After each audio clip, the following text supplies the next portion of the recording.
Assalamu alaykum, hörmətli televizor körgüçülər. Yaxşımsızlar? Dünya Uğur Qurultayı Tor televiziyasının günlük xəbərlər proqramısına həmminglar xoş gəlibsizlər. Mən İftixar Abdurşid. Bugün seyşənbə. Hörmətli görürmənlər, tövəndə diqqətinizlər günlük xəbərlər proqramımızın təfsilatıda bolsun.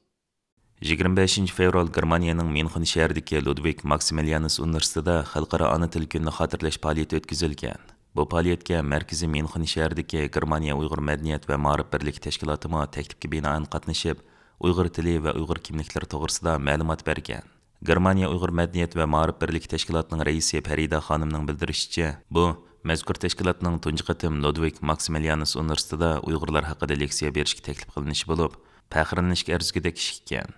Farida xanım sözlü yana Uyğurlar ağır vəziyyətə duch kelayotgan bugünkidek kunda Uyğur tili və mədəniyyətini qutquzub qilishning muhimligini boshqalarga his qildirish və tushundirish imkoniyatlariga erishganligini tilga ilib, tövənkilarni bayon qildi. Biz bugünkü bu fəaliyyət qatnaşqanlığımızdan nəhayət fəxrləndik. Çünki bugünkü bu fəaliyyətə Germaniyadakı Morgan Eiffel təşkilat tarmağıdakı bir qancha məktəblərdən özünün məktəbini tushundirish şəraitiga, şu imkaniyyətə erişdi. Şunun birisi biz bolduq. Bizningki məktəbimizni tunuşturğan singilimiz Abida nəhayət təfsili qılıb, bizning bu ana til məktəb qurishimizning səbəbi, bu məktəbni qurğan 5 ildən bu yan bizning manğan qədəmlərimiz, erişkən nəticələrimiz və bizning bunundakı nişanımız haqqında toxtulub ötdü. Wieso wir überhaupt gegründet sind, unser pädagogisches Konzept, Aktivitäten infolge der Schule und natürlich, was wir erreichen wollen und letztendlich unser Schlusswort. Zu den Uiguren. Wir sind Uiguren, wurde auch geschrieben mit GH. Biz shuni his qildikki, bizning qatorimizda so'zlagan har qaysi maktablarningki vakillari hammasi o'zininki o'z davlati tarafidan moddiy va ma'naviy jihatdan qo'llashga, yordamga erishayotganligini so'zlab o'tdi. Biz garchi o'zimizning vatanidan hech qanday bir qo'llashga erishamasakmi, ammo biz o'zimizning Uyg'ur man degan ovozimizni yangratganligimiz uchun biz Germaniya hukumati tarafdan qo'llashga, quvvatlashga, bizga mushundaq munbarlarni hozirlab berish sharoitiga ega bo'lganligimizdan nihoyat faxrlandik. Uyg'ur tilini, Uyg'ur madaniyatini qutqizishning nihoyat muhimligini boshqalarga tushuntirdik. Bizningki bu vazifani garchi mushkul bo'lsa-mu, ammo sharafli ekanligini his qilganligimizni bildirdik.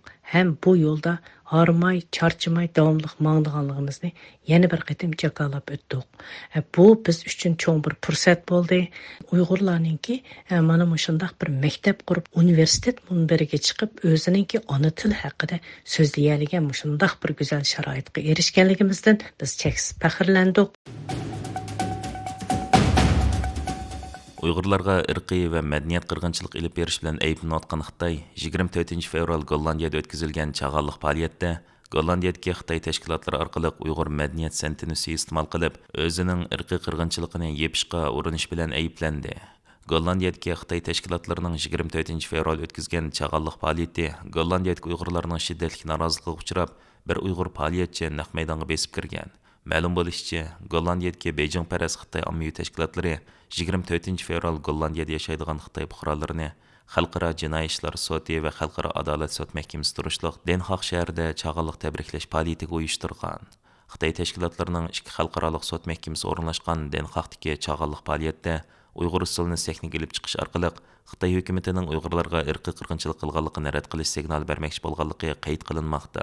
Ma'lum bo'lishicha, Den Haag shaharlik hukumat zalida o'tkazilgan chag'alliq faoliyatda naq maydonga kirib, sahnaga yugurib chiqqan Gollandiyada turishli Uyg'ur faoliyatchi Abdurahmon Muhammad sahnada irqiy qirg'inchilik to'xtatilsin, Sharq Turkiston Xitoyning bir qismi emas degan shuarlarni to'ligan. Abdurahmonning tuyuqsiz harakatidan patparoq bo'lib ketgan faoliyat tashkilotchilari taraf-tarafdan kelib Abdurahmonni sahnadan tushirib o'tgan ham faoliyat zalidan sirtqa chiqarib o'tgan.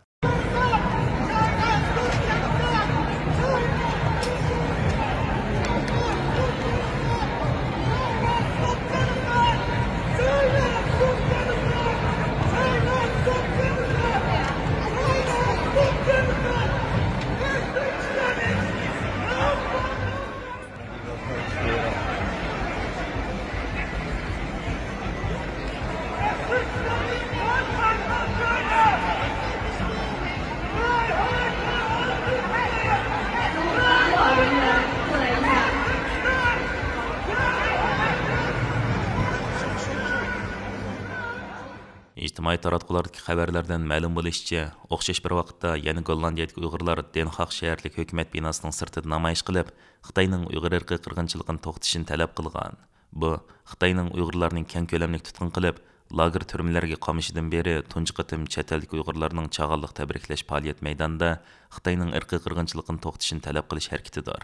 Bu vaqe Xitoyning bu yillik Chag'an bayramida Uyg'urlar hukumat taratqullarining nuqtaliq tashviqot temasi bo'lib, Uyg'urlarning Chag'anni keng ko'lamli tabriklayotganligi tashviq qilinayotgan bir vaqt yuz bergan. Ijtimoiy taratqulardagi xabarlarda Abdurahmonning Xitoylarning shikoyati bilan Gollandiya saqchi punktiga ilib berilib, 1 soatdek tutib turilgandan keyin qo'yib berilganligi qayd qilinmoqda.